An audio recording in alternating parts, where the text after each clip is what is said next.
Hi Leo, kumusta po kayong lahat? Okay, so yan Leo, maraming salamat po sa walang sawang pagsubaybay sa ating pong mga reading. And kung ikaw ay bago pa lang sa ating channel, mag-subscribe na po kayo. Then, i-click mo na rin yung ating notification bell para lagi kang updated sa ating mga bagong upload, okay? So Leo, sa mga interested naman sa ating private reading, nasa description box below lang po yung link ng Facebook ko, message lang po kayo. Tignan natin Leo, ano ba yung mga possible na ganap sa inyo this week. Di ako nakagawa nakaraan kasi sobrang na busy ako guys. And nagpahinga din muna talaga ako. Okay, Leo. Leo, Sun, Moon, Rising, and Venus sign.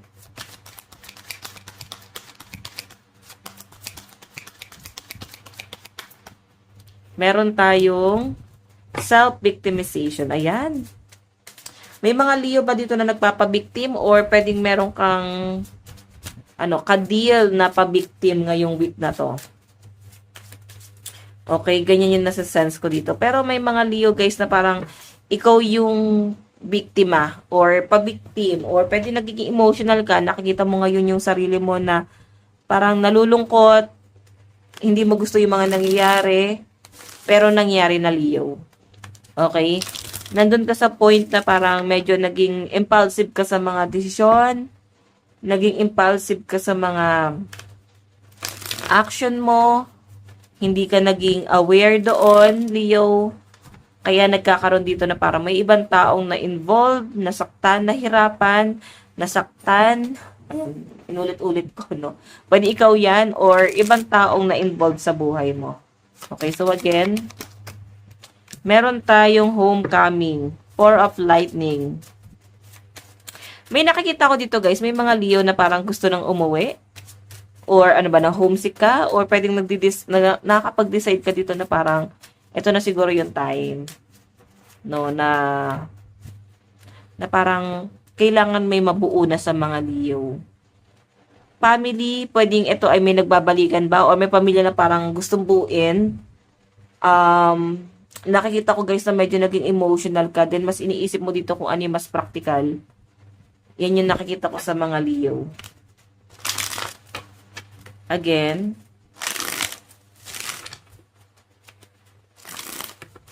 Leo, Sun, Moon, Rising, and Venus sign.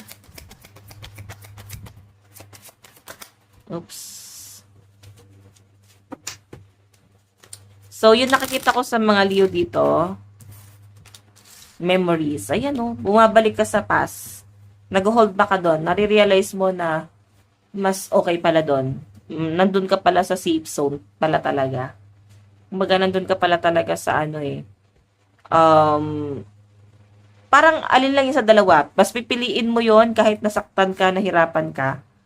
Or, let go mo na lang. So, sa pamilya to guys, no, may nakikita ko guys na baka magbalikan kayo ng partner mo. Pero nare-realize mo din na parang gusto mong bumalik siguro or nanlulumo ka. Though, siya naman tong gustong bumalik eh. Okay? Pero guys, may mga bagay ka na gustong klaruhin din dito. Nag-hold back ka sa past. Okay? May past person dito na gustong makipagbalikan. Maayos ko ano man yung mga bagay na hindi naging klaro sa inyo. Additional message.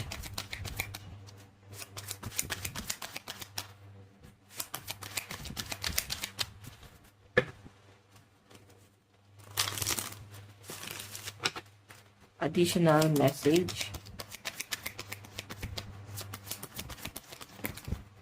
Oops. Meron tayong fulfillment. 10 of raindrops. Family to. So, nakapokus ka sa family mo ngayong week na to. May mga bagay kasi rito guys na, alam mo yon, hindi na to patungkol kung sino yung biktima. Tungkol na to guys sa mga taong pinaka naapektuhan dito, which is yung mga anak nyo. Kung may mga anak kayo ng person mo na to, sila na lang siguro yung mas i-consider nyo. Maging responsible kayo dun sa sitwasyon. Hindi nyo dapat talikuran yan, no? Or pwede yung person mo to. Pwede nyo naman guys baliktarin yung sitwasyon. Pero nakafocus ka sa pamilya mo ngayong week. Then may nakikita ko guys, medyo nagiging emotional ka. Medyo seryoso na itong nangyayari na to sa inyo. And nakikita ko sa mga Leo na parang, ayun nga, kailangan mong i-consider din to. Though, parang nandun ka na sa point na gusto mo nang isipin yung pansarili. Kasi nga, matagal mong inisip yung pansarili ng ibang tao, di ba? So, ikaw, iisipin mo naman dito yung sarili mo. Sarili mong kaligayahan. Ganon. So, meron tayong take up space, the Emperor energy. May involved dito na mga kaibigan. Oops. May involved dito na mga kaibigan, Leo. Siguro, isa to sa mga iniisip mo ngayon, yung mga friends mo, o yung mga taong nakakilala sa inyo, yung mga taong mas naapektuhan, yung tipong mas affected pa dun sa hiwalayan yung dalawa.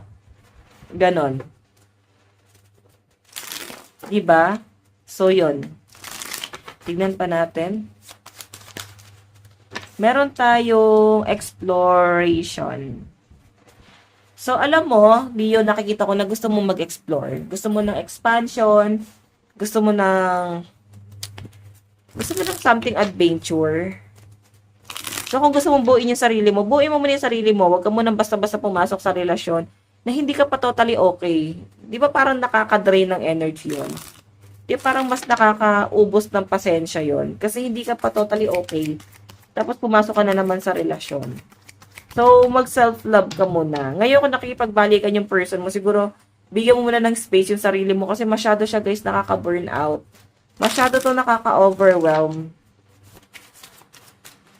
Meron tayong scarcity mentality.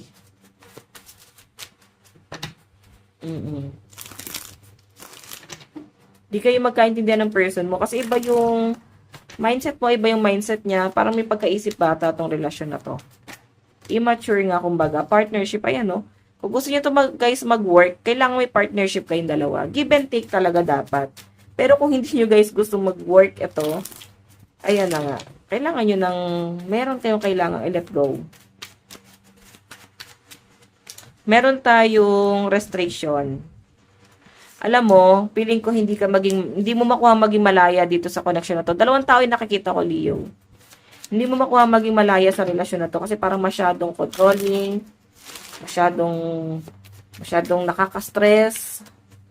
Meron tayong cycle 10, Wheel of Fortune. Okay, Wheel of Fortune, moving on. Kailangan mo muna talagang mag-move on, mag-recover, magpahinga. Ganon, yun muna yung kailangan mo. Advice, meron tayong Voyage of the Heart. Love flows through you and to you. Diba? Ikaw lang yung bubuo. Ikaw yung sisira sa sarili mo, ikaw din yung bubuo sa sarili mo. Kaya maging wise ka sa mga decision mo, okay? Leo, again, ayan yung lucky number mo. 8, 4, 6, 10, 4, 7, 2, 15, 10. So, by the way, guys, ito lang po ang inyong reading. Maraming salamat po. God bless and love you. Bye-bye.